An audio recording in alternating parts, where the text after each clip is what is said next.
Hello, everybody. I'm Peter Vaughan with Cardboard Alchemy. This is another live Friday stream. Otherwise, well, whenever you're watching this, it's a stream about board games and the people that love them. So it's good to see you. Happy New Year, everybody. We've got folks chiming in all over the world, which is fantastic. I'm glad to see all of you for another brand new experience 2026. Let's do this. It's 9 days into 2026 and I am 9 games into 2026. So I'm pretty excited. We're going to have Rosie, our comms manager, joining us to ring in the new year and to tell us what's the latest and greatest in our Facebook groups, because we have fun posts from all of you from holiday gaming, and we want to hear more about what you're playing this weekend or in general. And it's an exciting time because Flamecraft Duels, our latest game, is now reaching. We have a standard edition, which is going into stores very soon. We want to talk about, but we're also still celebrating the deluxe edition that has just come out to backers, and we've got a lot of other games cooking. So we can talk about tons of things. Peter says, "Gonna play one game a day per the year." My current, I'm on a track for one a day here. So this is obviously not going to last. But also, I have kept all of the data in the BG Stats app. I don't know if anyone uses the BG Stats app, but I tend to use it and then fall off the wagon sometime in mid-January. So this is early still. I have all 9 recorded so I can remember who I played them with, where I played them. I can get data on how many times I won or lost. Not that that's super important, but it's fun later to look at, like, you win most on Wednesdays, or you played a lot of this. This was your number 1 played game of the year, or particularly for publishers, this is who play tested Whisperwood. That was really helpful for us. So anyway, we're going to talk about what you're playing. I'll share what I'm playing. We're going to go over some fun news for Critter Kitchen, which is one of our games that we're pretty excited about. And we could talk about anything that is on your mind. If you ask questions in the stream, we will try and answer them all. Rosie is getting ready with our posts from Facebook. So while she's doing that, I will just entertain whatever people are talking about over here. This is Impy Imp saying, "I played quite a few games of Flamecraft Duels over the holidays." That's awesome. I heard that from a couple people. I saw a post where someone said, "I just played 11 games in a row." That's so thrilling to hear that. And I've been talking to Manny and Sandara about it, and they're thrilled as well.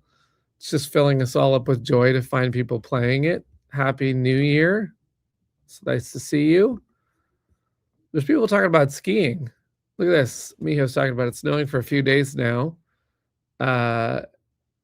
It'll be good to go skiing. That's what we're talking about. I cannot say that I could. In California, well, there are mountains, but personally, where I am in Los Angeles, I have not seen snow for a long time.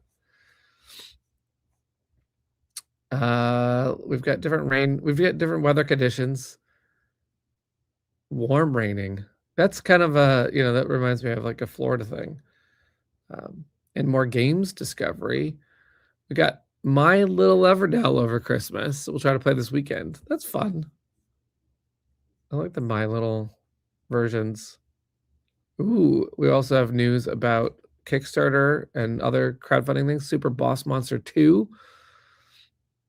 Backer Kit is locking today. What other crowdfunding games are in the works that you are excited about? I have one that I want to talk about. I actually don't know if this is on Rosie's radar, so it would be fun to find out if she knows about it yet. Let me bring her on. Hello, welcome. Hello. This is a random question out of the blue, but have you heard of a game called Lodge? Yes. Okay. There are loads of ads for it, but I've never played it. I think the creator of Lodge is doing, if anybody ever wants a crowdfunding lesson, there are people who do it, like the people who make Kinson Key, who make Galactic Cruise, they're like a master course in how to crowdfund. And I'm noticing that Lodge is similarly well done because he is getting the word out there. He's describing the game. He's got TikToks going over the game. He's getting content creators involved. I'm finding out a lot about this game, and I'm excited. It's a small, very indie creator, so I think he's doing a great job getting the buzz. I love the look of it. It's got a really nice box. Yeah. but I don't know anything about the gameplay. We'll have to do some coverage on it when it launches. I believe it launches the I was gonna say the 23rd, but that's a Friday. We know that's a special Friday. Yeah. I think it must be the week after that. It must be like late January that it's launching. Yeah. Anyway, what do we want to talk about? We got lots of things to talk about. We got lots of things. I have something with me that we're going to have a look at that's slightly different. Ooh, Flamecraft Duels, but not just Flamecraft Duels. It's Flamecraft Duels, the standard edition. There's nothing there. There's no lock because it's just you just open it like a regular box. So this has not been opened yet. We can open it. We can have a look. There you go. Because people are wondering what is different about, because a lot of our viewers backed the deluxe edition, and thank you very much if you did. The deluxe edition, by the way, still available in pre-order at allplay.com. There's a Cardboard Alchemy special section on Allplay. So you can get the deluxe edition, but a lot of people are wondering which one should I go for? What is the difference? So I think both. Both, yes. You need more than one game in your house that's Flamecraft Duels. If I wasn't working at Cardboard Alchemy, I would so be like, well, this is my one, and this is my one my friends get to play. Yes. I don't trust them. While you're unboxing that, I am going to show a picture because I went to a local store where I happened to see Flamecraft Duels on the shelf. And here it is. Oh, wait a minute. That's not Flamecraft Duels. This is the Barnes & Noble Game of the Year, which is actually the game of last year. They still are talking about A Place for All My Books. And what's funny is this is the store that any day now in my local Barnes & Noble, but possibly already in your local Barnes & Noble, because I know people have already posted about it. That's where Flamecraft Duels Standard is showing up for the very first time. It'll be on a shelf a lot like this one, which, by the way, I found two of our games on this end cap right here. So I was super excited to see Critter Kitchen and Flamecraft right there in Barnes & Noble. So this will be our third game in Barnes & Noble. It's very exciting. Yep. Alex and Cutler's by the way, people finding out that Alex Cutler's game of the year. Yeah. Hype. That's awesome. I got to play that just for Christmas, and again, because I obviously haven't played it. Yeah. And haven't played it since I got the new copy. I had the prototype. And yeah, it's really nicely done. It's beautiful. It's really great. Now I just need a version where they have literal tiny books. With like they titles. do exist. There are these like incredible Etsy sellers who make these mini books. Oh, that's great. And they stick the book covers. I'm like, come on. Yes. We need Someone to do just that needs to upgrade pieces and still color coded where it's like you can tell the red ones and the green ones and whatnot, but like that would be great. I need to do that for my copy. You just need the spines. Be fine. Actually, no, make it hard and you have to know the genre. You're like, wait a second. Yes, and then there's new cards you can add to the game that are like, if you put these books together. From the same author. We need like a fan pack where somebody has said, if you have books that are over 500 pages in the same stack, if you have, the same author. A trilogy ends up in a trilogy. Yes. Oh my God, we need this. You happen to own all of Twilight in your book stand. I love it. So, by the way, our users are saying that their names are all switched up. I don't know what StreamYard's doing. But look, Peter Hayward's name has extra characters next to it. Oh, that's interesting. Yeah, what is that? I don't know. Sometimes StreamYard's doing new things, which is lovely. But occasionally that might do this to it. I'm not sure. Yeah. But as long as you know who you are, that's what's important. By the way, I walked into Barnes & Noble and I asked about Flamecraft Duels and a Flamecraft Duels shirt. I instead have a Stranger Things Beam Me Up. This place sucks hoodie. Because this year was all about Stranger Things for me. But let's open it up. Let's open it up. Find out what's different. Because I've been answering questions on Board Game Geek Facebook posts about what is different, and it's pretty exciting because we saw a picture and someone said, wait, you could take the board out of the box. Everyone was thinking they'd taken it off. I've ripped the board off. No, the slow. Now you will realize how fast I edit. And so there's art on the sides that's different because it's not a seam and it's fountain scenes plus a little bit of the characters, and then the inside box has some of the shops that she illustrated just for my code. Thank you. Yes, that's you can get another copy of Flamecraft Digital, which is coming this year. This is 2026, and this is the year that Flamecraft becomes a video game. You know that? That's super exciting. I'm really excited. And Monster then the rules. Is making a wonderful adaptation of Flamecraft. We're excited to see it. So this is the board is right there when you open the standard edition, and it comes out of the box because beautiful. You need a board to play the game. Stunning. It's really good. I love it's just like it lies flat. It's so good. Because of that, the standard edition is slightly larger than the deluxe edition, only because it's got to fit the board and have it. I'll show the size difference afterwards so people know. Very close though. And the bag is there, which is really exciting. We got the same quality duals bag, 2 different colors. And of course, the chunky tokens are also the same. This is what's really exciting about the standard edition, is that it has 2 similarities, which is well, 3 if you count the fact that it's exactly the same rules, exactly the same art, but it's the same tokens and the same bag, which means it's very high quality. We're very excited by that, which is going to be in retail stores. But what is different? Well, first of all, you don't have a miniature. You have a little wooden meeple, which is a statue, which is a fountain. It's, Sandara's art style. It's a meeple fountain. So cute. Corkle said, we need a word for between standard and deluxe. This is too nice for standard.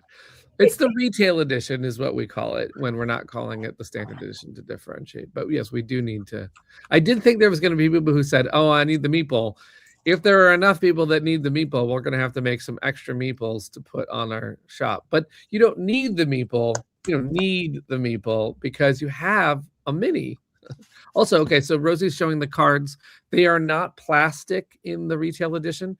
They are regular cards. They're still gorgeous.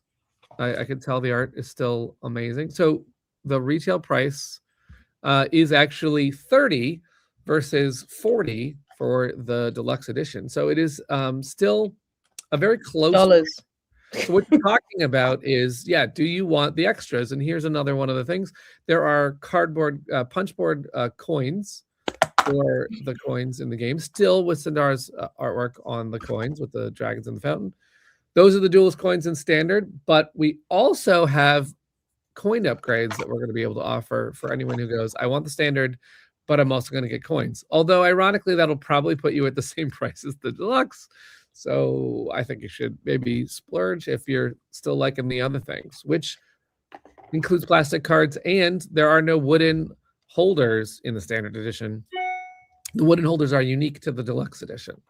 So now you can see that you get that's a big container to hold all your chips and all your cards and stuff like that. Exactly. But there's room to add metal coins, and there's room for other things in there. And Sandara still designed it to show you where to put things, which I really like. Yeah. Impy's asking, how much of the art in Flamecraft Duels is new? And our original idea for the game is actually to reuse art completely. But on the Kickstarter, Sandara decided to do 12 pieces of new art. But besides the characters, I mean, the characters are also new. So it's the cover, it's the rulebook art, it's the characters, and 12 unique shops that were never in Flamecraft before, and fancy dragons. So it is I was a little bummed to hear the Dice Tower said all the artworks were used when you're talking about new fancy dragons, new fountain cards, a gorgeous new piece of art on the cover and so forth, and the board itself. So it's not a complete reuse, but one of the ways that we made duels come out so fast in 2025 is by saying, you know what, we can show the pizza coven again, because people still love to look at the pizza coven. It's just now pizza coven that you can score in Flamecraft Duels. Oh, look at that. Those are the sizes. And it's a little, tiny difference. So thanks for defending us in the comments of the Dice Tower video. I do think they shortchanged it a little bit on the initial impressions, but they're going to find out that the people out there are speaking. The duels is getting played. It's really a good, quick. It could be like right before game night. It could be a couples thing. It could be 2 friends. It's travel friendly. There's so much fun gameplay in there, especially with all the modes of play. That's the other thing, I think, is that this got all of the different ways to play. He's yeeting tokens. Anyway, so Robinson's working out the British price in pounds. Just so you know, like it's not always an exact conversion because of the cost of shipping to countries. So it's not always an exact conversion from the $30. Thank you for being in those comments and defending the game. I appreciate it. I mean, and everyone's allowed to have their own opinion, and if they think it's too light, that's fine. But I actually think they should have brought someone on from the Dice Tower that likes those type of games, because I actually think that Tom is pretty omni-gamer, so I think it's a fair opinion. I think it wasn't Camilla's style of game, and I really actually wish that they would have said who likes these style of games, and that way they could compare it realistically, as opposed to, if it's not your style of game, then you probably aren't going to pick it up out of the store. They also must be geniuses, because to say it's that light, I'm like, well, that makes me feel very stupid, because I get stuck. You're still trying to crack the solo mode. I'm still trying to crack. I'd like to see them get 100 on the solo and then tell me it's easy. Yeah. But yeah, I mean, but in any case, we're getting reactions all over the internet. It's not just the Dice Tower finding it. Flamecraft Duels is being discovered by content creators all over the place. I've seen Board and Shield talk about it. I've seen a lot of people feature it and say, "Oh my god, this is so much fun." So yeah, we've been getting really lovely comments across the board, and a lot of people who play heavier games saying, I'm pleasantly surprised by this game. I'm playing it with my kids. I'm stealing it from my kids. A lot of people who are like, I was not expecting to enjoy this as much as I did because of the kind of gamers they are. So, it varies, doesn't it? Across the board. But yeah, I actually did a thing on my Instagram, because I got a bunch of followers from my top 10, which is very common for reviewers. I'm not special. It just happens when people do top 10s. People discover each other. So I did a little tell me your favorite game, and I'll recommend a game to you. Now, I thought magically that I knew every game on the planet. I do not know every game on the planet. There was definitely some BGG checks on some of those games. But I had a fair number of people saying Flamecraft Duels was their favorite game. So, end of the day, and there I'm going, well, get Harmonies. I mean, the end of the day, because people were talking about Harmonies too, and I love Harmonies. And if, if Harmonies, because we've said before, it's like Harmonies and Hive a little bit sometimes.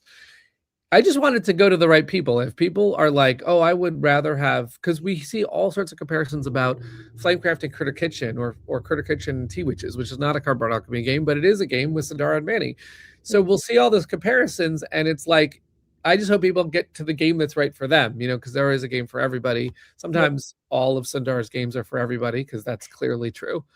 But because I played Trinket Trove, and I actually thought Trinket Trove was going to be too light for me. It's charming. But it's absolutely charming. And for 6 people, it was the perfect game to get us all into the game night. And I really enjoyed the heck out of it. It was the right level of, I need to do this kind of collection and have this kind of a moment. So it also depends on what mood you're in, because there was a moment where I had one friend with me and we had 20 minutes to kill. And I'm like, we can play duels right now. We can play Flamecraft Duels. I will show you this cool game. Yep. It's a lot of fun. And he insta-buy after I showed it to him. So I actually played, there was the first game I played this year was Flamecraft Duels, because we were going to stay up to watch Stranger Things at 1 a.m. because you get it at a normal time in the US. We got it at 1 a.m. Oh, no. And I knew I'd get spoilers and stuff. So we were like, we're going to try and stay up. So we watched K-pop Demon Hunters. Nice. If you understand, we sealed the Hun Moon at midnight. No one's like, what are you talking about? And then we were like, there's no way we're going to be able to stay up till the time that 3:30 in the morning. Doug is not interested in that late at night, and so we watched it in the morning. So we played Flamecraft Duels to finish our New Year's thing. Doug destroyed me, and since then I have not won any games. Something has happened. Oh wow! Something has sealed the Hun Moon wrong. Something is wrong. The upside down. Unsubscribe. I have it was really lovely we just played it. I had a pillow on my lap and we just played it on the couch. It was very fun.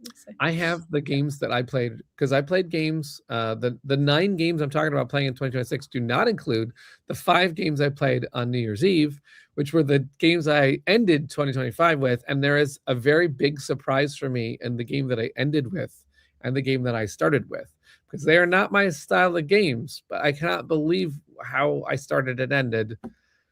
As a hint, they are party games. I don't usually play party games, but I have a party game that led me out of 25 and a party game that took me into 26. And it wasn't the same game? They're not the same game. Because that's the same time period, Peter. I know, but I played a game up until midnight, and then we celebrated the ball drop, and then we came back and picked up another party game. There was one year I actually played Pandemic over the midnight, and that was 2020. Bad choice. Don't play Pandemic over midnight. By the way, Peter, who designs party games, maybe this will be the year of party games. Everyone buys all of his party games. Peter designs everything. But he has a lot of party games, and he loves party games. That's true. I'm actually still waiting for I've ordered his 2 new games. Like, as a shout out to Peter C. Hayward's party games, if you haven't played French Toast, a lot of people think that's one of the best party games ever. Like I said, I'm not a big party games person, but I do really like French Toast. I think it's a cute theme too, and All Play just redid it, I think. Ooh, very cool.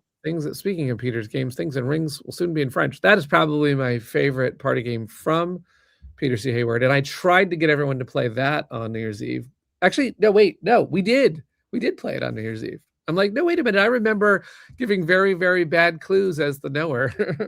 I remember screwing that up and saying to myself, I need to be a better judge in this game. So what did you play? You played. Right, so you had like a whole thing going on, didn't you? I will tell you the game that led out of 25. It was Flip 7 Grinch Edition. Peter just sent me a copy, and I'm psyched. I was opening up a work parcel, and I was like, yeah, you said you couldn't. I love the Grinch. Grinch is for all year, not just Christmas. Right. So I like that version more because it's kind of cute and fun, and looking at the Grinch cards and whatever. And I had played Flip 7 only once with Alex Cutler earlier in 2025, so it was my second time playing it, and we had a blast. I love gambling, so I shot the moon plenty of times, and I got cards. I was like, this is awesome. I always try and go for 7, and it sometimes works out, and it sometimes does not. Yeah, I know. I busted a couple times early, and then all of a sudden I was catching the cards. So, but the game that I started 2026 with is Just One. Oh yeah, that's a great game. Which is a fantastic game, and I played it with you in Essen. Oh yeah. With how many people did we play Just One with? It was a birthday party. I don't know. It was 26, 20 something. It was some ridiculous. Oh yeah. So this was Libby from Box Meeple's party at a dinner, and amazingly, we played it with like 30 people. It works with that many people, and I had played it once also with Alex. Apparently, Alex introduces me to party games. And then I thought, I want Just One in my collection. So I bought the new version, which is very colorful. It's a new box and everything like that. And we kicked off the new year with playing Just One. It's really a fun game. Yeah, you just need paddle. So to play it with lots of people, my friends have these whiteboard paddles and pens. And so you just have everyone writing on their words with the paddles and then showing them. So it's very cool. Libby asks, if you play Just One with a ridiculous number of people, don't you just end up with no clues at all? But actually, what's really fun is that you still end up with, at minimum, like 12. Like you're talking 30 people, you're still going to have plenty, which helps you get the word. But also sometimes you get like everyone's unique, which is crazy. But people are trying really hard not to do anything obvious. So you get some really obscure things written down. And then that makes it even harder, which is also funny because people are going obscure, and then you're like, "What? What is that? Like, what? These don't relate at all." I'm rubbish at Just One because I always think the word's going to be very, very specific. So everyone's doing all these things around me. This was when I played it at an event, and I was like, "Okay, it's got okay, you've got, big lizard. Okay. I went kaiju, and they were like, no, it's Godzilla. What's wrong with you?" I was like, why did you say kaiju? I'm like, look, I'm authentic. I'm original. Kaiju's the OG. By the way, I love the gang. I love poker too, by the way. So this is a really good, fun game. The gang is awesome. I don't even have 3 players very often. And we completed it at 6, didn't we? It was incredible. Yeah. It was really like fun. I love that very close game of, we were all in tune. It was amazing. So my second game for 2026 was, I went out of Just One and then I went to bed. I actually did get sleep. And then I woke up the next day, and at the early morning, we started gaming again, and we played Cozy Stickerville. That's what I led off with after that. I was so excited to play Cozy Stickerville, and it was honestly, Rosie, it was one of the, and I know I've only played 9 games of the year, so I could say it's the best game of the year so far. It was so good. We had 4 people at first, and then more people came in, and while we were waiting to get the group into 2 groups, we started playing, like, you're not supposed to play past 6, but we started getting like 5, 6, 7 people. We just take turns adding stickers, and we were laughing, and we were making these story decisions, and we were just having a blast. We only played How many years did you get through? We just played 1 so far. I'm only 1 year in, but I had like a lot of fun with that. It's game. Really, and it just gets better mechanically. There's these little surprises of this card asks you to do a mechanic that you're like, wait, what am I doing now? And now it's like, where's Wally? Like, what? Yeah, it went dark immediately. Like, there was a person who comes into town, and we're like, we suspect he's a dark sorcerer, and it's like, that's not in the game at all, but it's like, we don't know he's not a dark sorcerer. Clearly we can't let him live in our town, but we did anyway. We're like, oh crap, we're gonna let him live in our town now. Things are gonna be cursed. It was just really fun. I know that guy, and we were so like, we're not going to be mean in our first year, that I think he abused us on our hospitality. Every time they're like, you sure don't want him to leave? And we're like, no, it's fine. Yeah, he'll stay. Abusive relationship in Stickerville. I was like, this guy is living in my house now. I went on to play a game that could have actually rivaled Cozy Stickerville for the most fun of 2026 yet, which is Magical Athlete. Holy I haven't played it. It looks really good. Fun.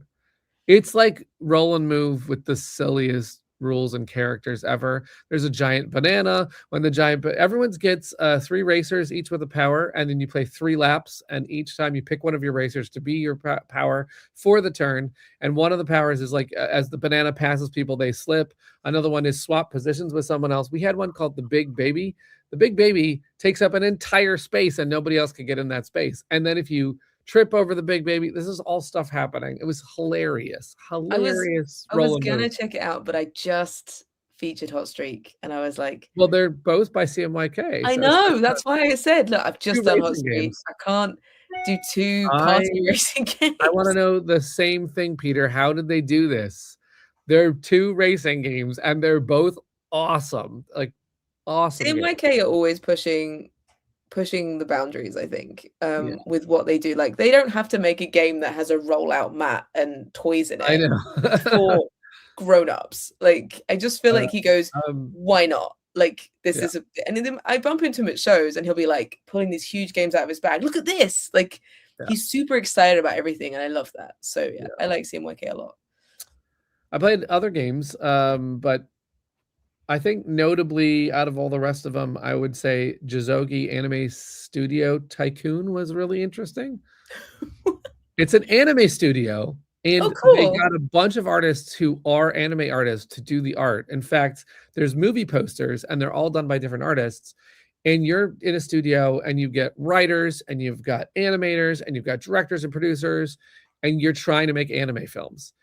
And it's got, and then as you grab a story, you're grabbing the setting, the plot, and the twist, and they all sound like seriously animes that we've seen before. It's like, oh, this is a high school, and then there's a possessed person, and then they fall in love with someone. It's just like, okay, I saw that movie. That's cool. It was great. It was a lot of fun to make the movies and to do the animation, and you can release the movie with bad animation. Or you could spend time putting more art in it, and if you could pull that off, you get more points. So. Yeah, let's increase the frame rate. It's fine. It's 1 every minute's okay. It was really pretty, well done, gorgeous cards. That's cool. I think Doug would enjoy that. He likes all the movie making ones. We've got quite a few movie making ones. Like Keen Bean Studio has a movie one where you're trying to get these dice in the right place to achieve these filming goals, but if they go wrong, then you make a bad movie. But if you make it so bad, it becomes a cult classic, so it's okay. It's actually a mechanism for cult classic in this one as well. Yeah. But you don't want to be in the middle. You don't want to like not hit it. And then also there's staff favorites. The staff have, so what was really funny is in the animation studio, the plot is that you're out of money and you're trying to make it, because they're like, all anime studios are out of money. And also you've been like taken over. And so all of the staff are cards that are called dead inside. So you have this staff that's dead inside. And during the game, you have to replace your dead inside staff with staff that care about the movies you're making. I feel so sorry for these dead inside people. They're just like, they look depressed and they're just making anime, but they're not really into it. But then you get staff that are into it and they're fun characters and they have powers on them. So you're getting characters that constantly give you powers and whatnot. Oh, it's so much fun. That's awesome. That's really cool.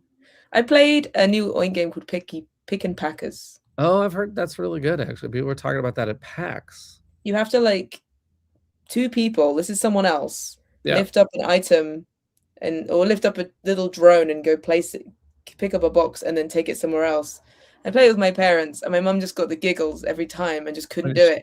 And you're complaining, someone going, "You're pushing too hard." But it's like, yes, but I can't. All I'm doing is pushing. You have to stop. You're pushing too hard. Yeah. It was good fun. I really enjoyed it. That's fun. But we didn't play too many rounds because we just got the giggles and then we were rubbish. You're supposed to, like, bet how far the other people can get, and every time everyone just betted 0 because everyone just couldn't do it. So that's fun. Yeah, Dexter's family.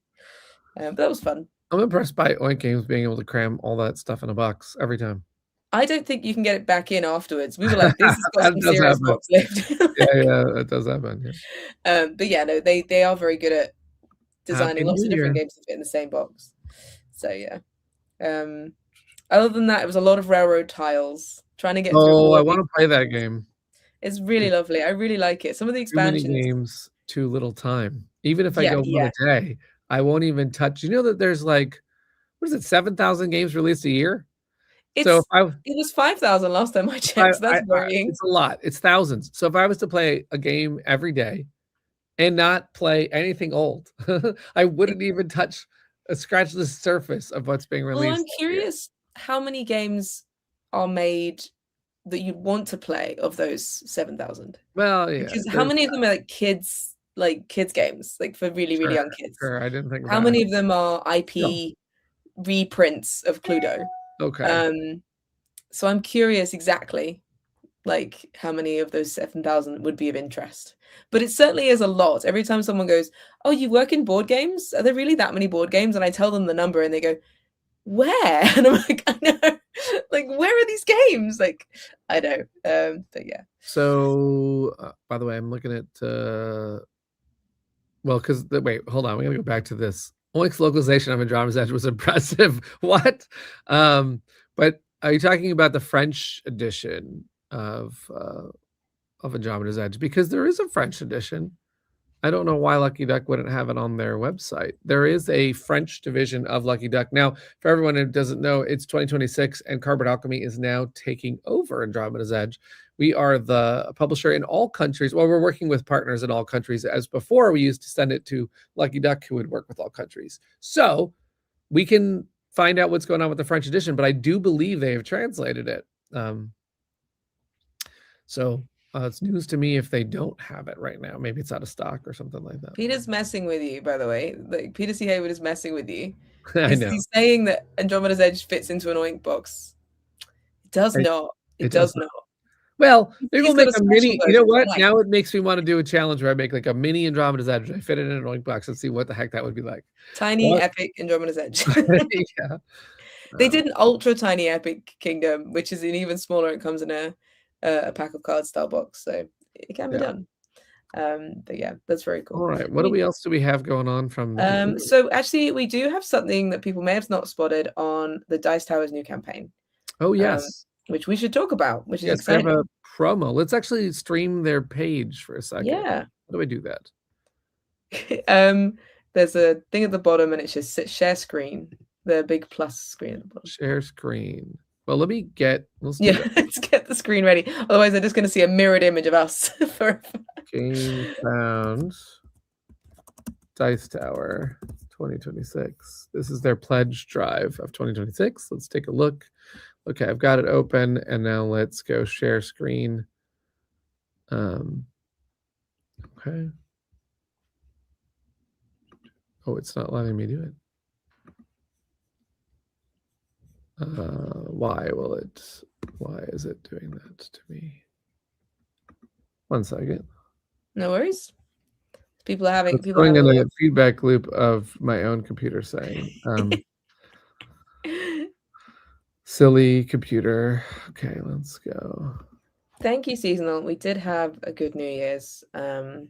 I watched K-pop Demon Hunters and played Flamecraft Dolls, and Peter played lots of party games. I'll be right back. No worries. I will just there we go. But yeah, a lovely New Year's. I have to keep my New Year's very chill because of the dog. Personally, intensely dislike fireworks because I wish they were quiet at least, and you can have them quiet, and my dog hates them, gets very scared, has to hide. So we try and just keep as calm an environment for the dog as possible. And I appreciate that at midnight, fair enough, fireworks, but we get them from about 6 p.m. or 4 p.m. Till about 2 a.m. So which is always fun. What 2026 games am I most excited for? I don't know yet. I don't know what's coming. I don't know what's coming in 2026 other than like, you know, maybe our own Kickstarter. I don't know what else is coming, but I'll be going to some events soon and that'll tell me what's happening in 2026. What about you? What are people excited for in 2026? Aside from Whisperwood, obviously. Oh yes, Whisperwood. We got excited about that. Haven't seen K-pop Demon Hunters. It's a lot of fun. It's a lot of fun. All right, this might work. Yay! Okay, so this is the pledge drive of 2026. You can see that they're already at 100,000, which is great. They have 1,000 backers. And what they do, by the way, so anyone who doesn't know the Dice Tower, they are a they're a bunch of content creators that look at a lot of games. We talk about all the games get made a year. They look at a lot of games. They have looked at all of our games, and we support the Dice Tower. This is their funding drive to get enough money for their staff. Now we need to fund them even more so that they can have a staff member that likes games like Flamecraft Duels. Is what we need to do. They're looking for, you know, funds to sort of fund the equipment and fund some of the things they do. They have a couple conventions they run and so forth like that. And then one of the ways they get the funding is by partnering with publishers like ourselves to get these unique promos so that people have something fun to pledge for. Now, the value of the promos is never going to be this enough, because what they need a lot of money to fund their streaming for the year. So they put the promos up there. They're usually pretty pricey, but if you're looking for that special kind of promo, there's a lot of cool ones up there. So we have one in there, which is in one of these promo packs, and I'll get right to it. It's promo pack C. C is for, was it B? Well, it was just there. Oh, there we go. I was like, C is for Critter Kitchen. No, we are in B. Sorry. Never mind. B is for the best. B is for the best. But look what else is in there. Pack B has a luthier card in there called the Cowbell. You've got to have more cowbell in your luthier games. They're running out of musical instruments. Japan is in there. Zombie Princess is in there. Coliseum. So Tend, I mean, Kittens in Space. We got a lot of fun stuff in Pack B. So, well, let me before we talk more about the Gator and the stock cart, which are in Pack B, and you can support those at the Dice Tower. If you're not, I'm going to say this in the best way I can. I encourage you to support the Dice Tower. They make, even when they don't agree that one of our games is the best game ever, they make great content, and they do a lot of good content, and they're great for the board game industry. And this pledge, if you at all appreciate getting that kind of content, then it's worth supporting them. There's a lot of different ways you can support them. But if you want Critter Kitchen and you're not willing to pull the trigger, we will have this promo available later, because that's how we do for all our community. It's early available in one format and it's late available in another format, right? So we will get it back there. But before we talk more about the promo, what I want to talk about now is ignoring Critter Kitchen for a second, which pack would you pick based on what's in it? You know, because sometimes what you're doing is you're like, well, I have 3 of these games, but I have 4 of those games. So which pack would I pick, right? So in Pack A, we have Galactic Cruise, Obsession. I feel like those 2 games right there would probably make me pick Pack A, but let's see what else they have. Rove, Claustrophobia, 1692, Summoner Wars, Shallow Sea, Six Sojourns. Is that Ryan Lockett? It's got to be. It's got to be, because that's his style. There's Kemet, Blood and Sand. If it isn't, that's not good. Shipwrights of the North Sea, if you like those games. Capybaras is another great cozy game. That's tricky. That's Gems tricky. of Weirdness, yeah. There's not enough in there that I play apart from Capybaras. I mean, a Galactic Cruise promo is probably enough to get me to go for Pack A, but let's look at Pack B. Luthier, huge. Lands of Evershade. Let's go to Japan. I have that game. I have Critter Kitchen, obviously. Zombie Princess. I don't have that game yet. Tend. I don't have that game yet, but I know Tend. It's very cool. Yep. Although Tend's so big, I don't know if I need more cards. Pinched. I've heard some things about Pinched. Kittens in Space. It's very new, actually. It's very new. Yeah. I don't know anything about the promo, and that's one of the things you got to sometimes guess what these promos are. Now, Pack C, the one I mistakenly thought we were in, Dragon Eclipse, Clank. Clank is on a Tama. They keep doing this. Gotta stop giving me 2 cards at a time. Oh, it's such a good game. Edo, I've heard good things about. Lure, Regicide Legacy, the Red Dragon Inn is a popular game with people. Sagrada's a classic. Widgets Workshop, La Cuenta. So far, think about which one you would go for if you had to pick one. But Pack D, coming in strong. Iridia's got something in there. Grim Coven, Heroescape. It's a classic game. I mean, Wild Venture, I have that one and I love it. Oh, that's Pack not D. Fair. You can't put a Wild Venture in with all those other games. Like, could they not theme them? You know? There should be well, they don't clearly know about cozy games yet. So. Oh, Bunny Kingdom Town. Interesting. Yeah, that's cute. And so that's Bunny Kingdom Town is a game that's coming out this year. Yeah. I believe that's the 2-player version. I'm excited for that because I do like that being a tile in here before it's even been. I mean, I've got the prototype. So that's fun.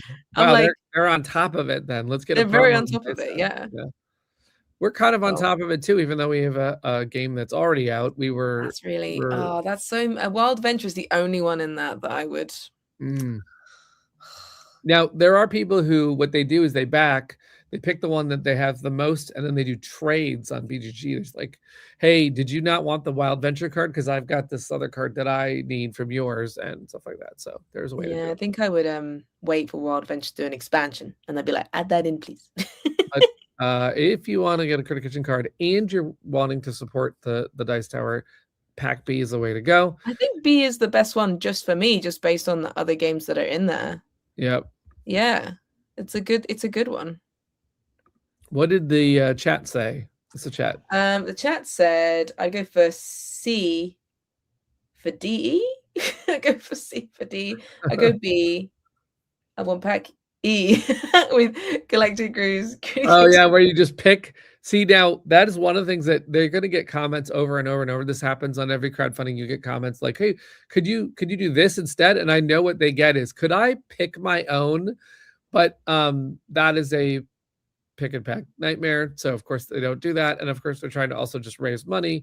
So they're trying to make it a challenge. It's a fun challenge, like which one? But yeah, if you could pick your own, that would be something. It reminds me a little bit of the there was like a promo advent calendar way back when, and I bought it once thinking this is a great idea, and I just knew none of the games in it, none of them.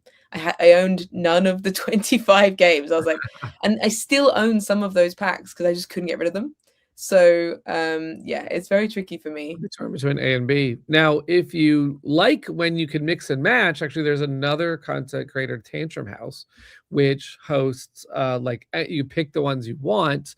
And actually, I'm going to Tantrum Con this year, which is at the start of the year. It's in February. And we're going to have a fun Critter Kitchen event there. And I'm going to introduce people to duels. So I love the way they do it. But, each creator's got to do it the way they got to do it. And I understand the Dice Tower's got to make it for it's a lot of people and it's a lot of packing. So I appreciate that you need to make it, work. And Peter points out that not only later, at Dice Tower conventions, they let you buy them a la carte. And then after that, they put them in the BGG store and let you buy them a la carte. And then after that, Cardboard Alchemy will let you buy the Critter Kitchen one a la carte. So especially because we have an a la carte in our game catalog. I don't think we're going to bring it to Yuki Games Expo because there's a period of time that the Dice Tower are allowed to have it for. And I believe it's a year from when they have it. We will instead be bringing the Tortoise and the Hare. Now, you may not have that one because it is on the All Play pre-order, but we're going to bring the Tortoise and the Hare. And there are more Critter Kitchen promos coming up. So this is going to be fun. If you miss enough of them, you can, of course, we'll have a pack at the end that says you can get them all. But otherwise, you can see where they're all getting released because it is a very big year for Critter Kitchen. Critter Kitchen came out in 2025. But it is just getting warmed up in the kitchen because there are tons of people finding out about this game, people playing it and saying, wow, Critter Kitchen it's the gameplay is so good. The art is so good. But let's talk about what the Gator does, because people are wondering, if you've seen the art, you're like, okay, I'm in because that looks really fun. What does this Gator critic do? In Critter Kitchen, the critic is often one of the ways you can vary up the game, because you can play with a mouse, you can play with a kangaroo, you can play with a badger, and they have different rules. So the badger wants you to get more mushrooms. The rabbit will double all the carrots. The kangaroo makes the 6s upside down into 9s because it's from down under. What does the Gator do? Well, we can share what the Gator's power is right now. It is save any zoo chefs you use this game. Normally, you let the zoo chef go back to the pool or whatever. During the critic meal, you place a single chef or zoo chef on each course served. What? Add their carrying capacity to the course's final value. Yeah, the Gator's hungry. You see, they want a 7-course meal with a little bit of extra spice. If anyone eats Lily, I will cry. Someone's got to do a video where Lily is served with the fish course over here. I mean, frogs are a delicacy. So this I get it. This is a fun way to play the game. It's just a promo. So sometimes people go, no, I can't eat the zoo chefs, but it's a lot of fun. The designers, we actually talked about putting this card in the game early on when we were first going to release Critter Kitchen. And we decided it is way better to be a one-off kind of, if you want this kind of game, get a bunch of zoo chefs, serve them up, and then spice all your food. Yes, and it's important to note the Gator doesn't actually eat your chefs. Don't worry, friends. He just cooks them. I think what it is each course is served by that individual hired. He's really just hiring them, right, to work. Take a narrative that the Gator needs a special zoo chef staff to. Yeah, he's adding value with each individual zoo chef delivering right there. That one of the co-designers is right there with the correct thematic interpretation. They're just entertaining the Gator with scintillating. Which is a great word, by the way. Scintillating conversation. Exactly. He's just hiring them. They need more work than a day. Really, Bistro Bay is not giving them enough work. These one-day shifts. But that is not all you get in the Dice Tower promo. We're not just throwing one promo in there. You get 2 things. So what you get is Sadara has made a stock cart. This is a big stock pot of stuff. This is the token that you would have. You get 1 token. It is a big stock pot, and it would be on the cart every round. Now, what would the cart do? Well, the cart is stock is an item that can be taken and immediately discard an ingredient to gain twice its value in soup. So if you happen to have a 7 cheese, wow, could you turn that into a stock of cheese?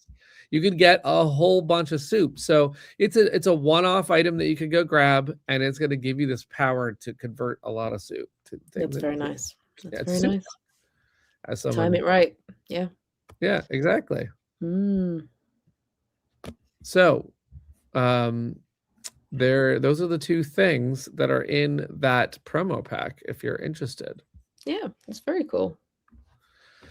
So we're gonna keep doing more Critter Kitchen promos as we go because it's an exciting game. We're particularly there's some news coming up about Critter Kitchen getting into new stores, and we just saw a picture at the beginning of the stream of it in Barnes and Noble.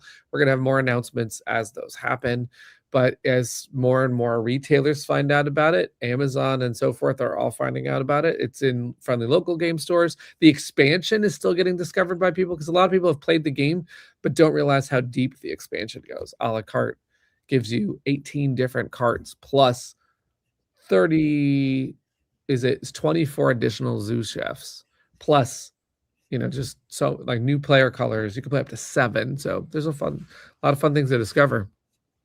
New critics, new restaurateurs, new player powers that you can get as well in the expansion, so we're pretty excited.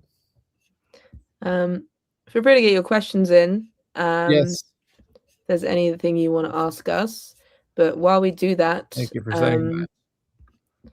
While we do that, I've got some social media images to share from the groups. So we were away for a little bit, so there was a bunch I had to choose from, but I have an image limit on this delightful software that we use. So if I've missed yours, I'm sorry. First off, it was really lovely seeing people playing our games over New Year's on New Year's Day. It was very, very cool. Oh, look at that. The dragons are on a game of Flamecraft. It's so sweet. A lot of people playing it, a lot of people discovering it, which is very nice. And that was a lot of fun. Dragons are having a party before New Year's right there. Yeah, because I run the Instagram, I get a lot of like story tags on people playing it, which is really lovely. Some people were coloring in the Art of Flamecraft book sleeve. Yeah, it comes in a box now to prevent denting. Yep. And Sundar did some line art, and I love seeing people color that in. That's really coll. That's lovely. I think hot dog. I think this is you. What are you doing? I was playing Critter Kitchen before the holidays at the Hungry Gamers house with Mrs. Hungry Gamer and friend Don Gilstrap, and that's Beatrice, the board game dog that helps pick the game of the year. Sadly, Beatrice did not pick Critter Kitchen this year, but we did invite Beatrice over to play an epic game. We had the critic that we picked was the Chimera. When you pick the Chimera, you actually get 2 other critics, which is great because it's like a dual-headed, it's like a funky creature. So we had the hippo. It's one of my absolute favorite critics because the hippo has a little bird, and that bird has a special meal that they want all the time. So you can feed that bird all day long. And then we also played the Wolverine, which wants to be alone. And it's hard to get alone in Critter Kitchen, but when you do, you're like, yes, no one's over here. And Will, the Hungry Gamer, had Atticus, and he was alone, and then he got alone again. And I was like, oh my God, you're totally cleaning up with the Wolverine. But we also had carts in that game. We had newspapers. One of my absolute favorite carts is newspapers because it gives you 2 more rumors. And we had pies, which I'm a big fan of pies. You keep your sous chefs keep eating pies, and you have a contest at the end to see who ate the most pies. And we had more sous chefs than ever. And we played with the tortoise and the hare. So it was an epic game. That's cool. It looks like a lot of fun. I wish I'd had a group together for it. And then Mark had taken a break from playing. I think what I mean is he took it off his table.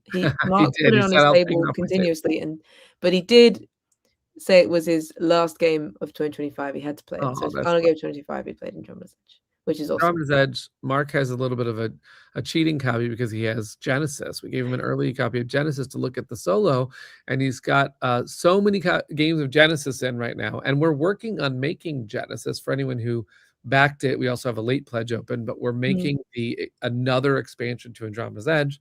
Pretty excited for that to come out this year as well. So everybody could get in as many plays as Mark Dandridge. That's your new mission. Yeah, absolutely. I actually don't know how he does a job. I mean, sometimes you got to choose your priorities, and I'm fine with him choosing this priority. It's incredible.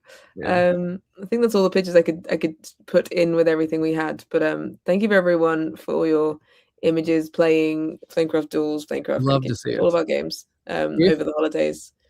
If you're in the United States of America and you get to a Barnes and Noble and you see a Flamecraft Duel standard on there, bonus points if you could take a picture of that, and please put that in the Facebook group. I would love to see pictures, evidence that it has made it there.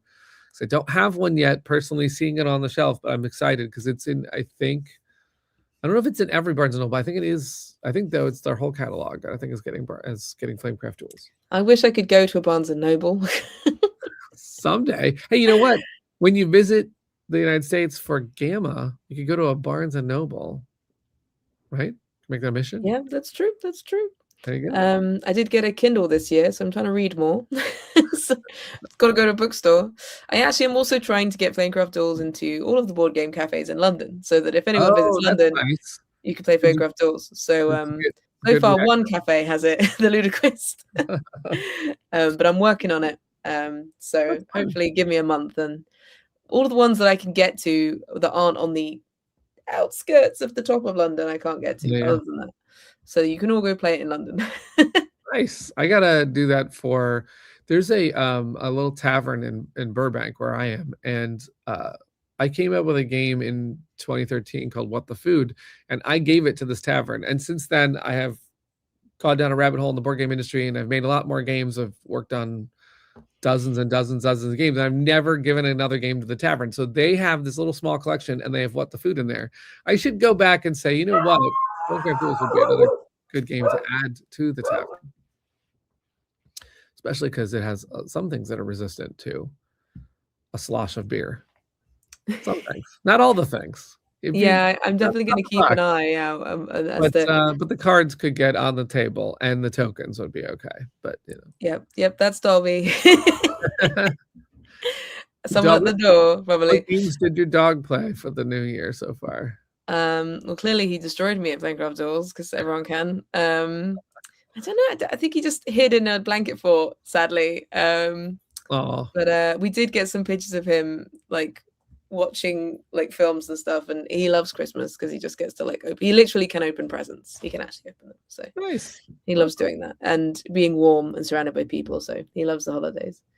Thanks everybody for watching the stream. If you didn't get your question answered, if you come up with a question, you want to ask us anything about Flamecraft or Flamecraft Duels, Critter Kitchen and Andromeda's Edge, or Whisperwood, which is coming next, and we're actually letting people play Whisperwood in our Discord. You can ask questions here on YouTube, or you can go to Discord and ask us there. You can play one of our games. You can also see us on Facebook. We have a group for every one of our games, except not Whisperwood yet, but I suspect that's coming soon, where we'll make a group and we can chat all things Whisperwood. But in the meantime, we can see a lot of chat about Flamecraft Duels, which is our latest one.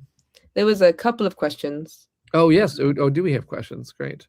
How's shipping coming along for us in the downtrodden countries? Axel, the downtrodden countries. That's not a way to talk about, the delivery process takes time for each. You're free from the constraints of a postal system. I push the boundaries of shipping all the time, and yet I run into all these obstacles. And one of the obstacles we ran into is that we need to get games from VFI in China all the way to Detestable Games in Mexico. And that was promised to be a fast procedure, and it was not done fast. And I have heard from both of those companies apologizing, and it is supposedly getting on a boat finally, and it will be, I believe Detestable Games is sending everyone an email to explain how long that will take. Now, for other countries besides just Mexico, there's still delivery to Indonesia, there's still delivery to South Africa, there's still delivery to I think Vietnam just got it. There's a couple people who just got it at the very tail end of the year, such as I think that was Vietnam and the Philippines. But we are committed to getting our games everywhere, so we will get it to you. And thank you for your patience. I know there's a lot of people who back from Mexico, and I wish we could make it faster. Like, I really do. And are we starting testing on Flamebound soon? Yes, we are currently testing for Whisperwood, as I mentioned, but this is going to be the year where we open up testing for Flamebound. And we're still working on when that'll be. It'll probably be in the first quarter of this year. So we're gonna basically make a couple of entry-level chapters that you can play, and we will warn everybody that those will spoil those chapters. But if you're interested in seeing Flamebound and being one of the testers that helps make you work out the rough edges and make it possible for that game to shine when it comes out. That's what the playtesting is really good for. And so we'll have some spots open soon in our Discord. And any news on beta for Andromeda's Edge on BGA? That's a good question. Andromeda's Edge is now digital on Board Game Arena, BGA, and a lot of us are playing in alpha to work out the bugs. I actually know Quirkleton plays a lot and has run into some of those bugs. And when we get enough of those squashed, and we don't have a timetable for that, then we are going to go to beta and get more people in to squash more bugs, because we want Andromeda's Edge to be a galaxy clean of bugs, except for the Kraln faction, which you can play bugs at any time. There's a lot of testing this year, because not only will there's testing of that and getting into beta, there's also going to be more testing of Flamecraft Digital as Monster Couch move into. They've done one little round, but there will be more testing. That's right. So join our Discord. It's linked below if you want to take part in any of the testing. There's actually a little clever bot on there now, meaning that it'll just do it for you. We don't have to add you. It adds it for you. Which is cool. There is a bot that we've named Cal, which is a robot from Mission Catastrophe. And if you go to the playtest lobby, you can actually type a command, and there's a graphic in there pinned that says which type, which is basically playtest sign up. And you'd sign up, and it asks you what time zone you're in so that we can know when to tag you. It also asks you what kind of potion you'd like to drink. If you drink an orange potion, then you want games that are a little cozier and they play a little shorter. And if you drink a purple potion, then you're willing to test games till I don't know when, but they're longer than 2 hours, which is the Whisperwood category. So that's some of the fun you can have in our, and we're going to make Cal know some more things. I'd love it if Cal could let you track your level in the Discord, because we have some fun levels that we want to make. And I'd also like it if Cal knew everyone's birthday. That'd be fun. So we're going to do some more fun things with our robot and see if we can't give him a couple more things to track. Maybe even puzzles. We can do some puzzles with Cal. That would be great. Awesome. Thanks so much, everyone. Cheers. Have a fantastic weekend. You can play some games. I'm gonna play some games today, because I gotta get ahead of the number so that when I reach a slow day, I'm still ahead on games per day.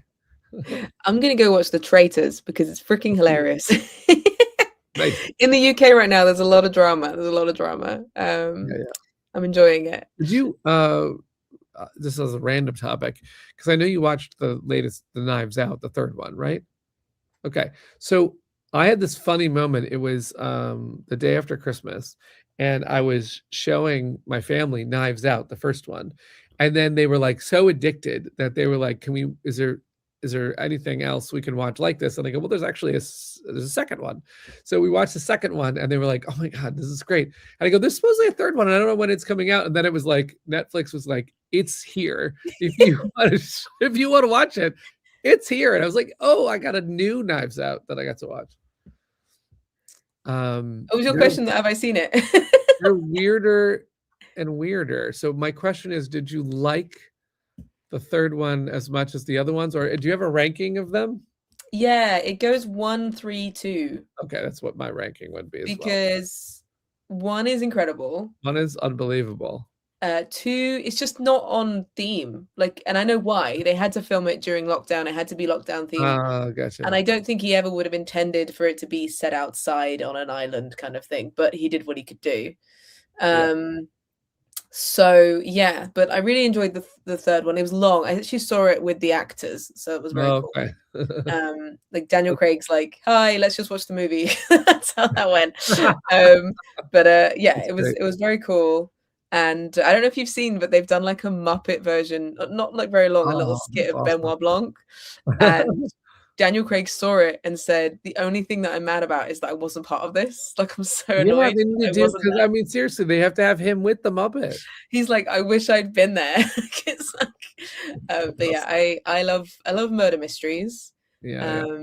And the only D&D I'm doing is a old lady solving murder mysteries thing. So I very much enjoy them, which is why I enjoy The Traitors, even though it is intensely flawed, because it is not werewolf, it is not Blood on the Clock Tower, it is a very simple version of it, but I still enjoy people screwing up.